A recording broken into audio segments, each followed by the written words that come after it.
তো গাইস রাধে রাধে। তো আজ চলে গেছিলাম হালকা করে একটু কাটোয়া। ওই যে দুদিন আগে জামাই ষষ্ঠী গেল, তাই বন্ধুর শাশুড়ির জন্য গিফট নিতে।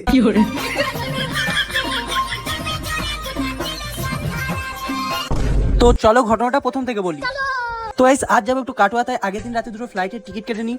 আর আমাদের ফ্লাইটের টাইম ছিল সকাল 10টা, তাই দেরি না করে সকাল সকাল আমরা চলে আসি ডাইহাট এয়ারপোর্টে। কিন্তু এসে তো দেখি আলাদাই ব্যাপার, অন্যদিন ফ্লাইট আমার জন্য ওয়েট করে আর আজ আমাকে ফ্লাইটের জন্য ওয়েট করতে হচ্ছে। কি আর করা যাবে, আজ যেহেতু থার্ডটা নিয়ে বেরোনি তাই এটাই মেনে নিতে হবে। তো যাই হোক, সাথে একটা বডিগার্ড নিয়ে আমরা উঠে পড়ি ফ্লাইটে।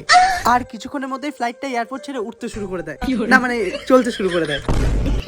তো এইভাবে কয়েকশো মিনিট জার্নি করার পর আমরা হেলে দুলে পৌঁছে যাই কাটোয়া। তো ফ্লাইট থেকে নেমেই আমরা সোজা চলে যাই বন্ধুর শাশুড়ির জন্য গিফট নিতে, এই কাদা ভিড়ের মধ্যে দিয়ে।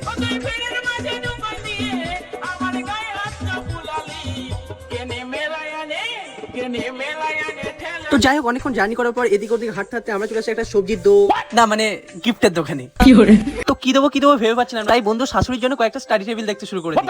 ওই যে শাশুড়ি একটু পড়াশোনা করবে তাই আর কি।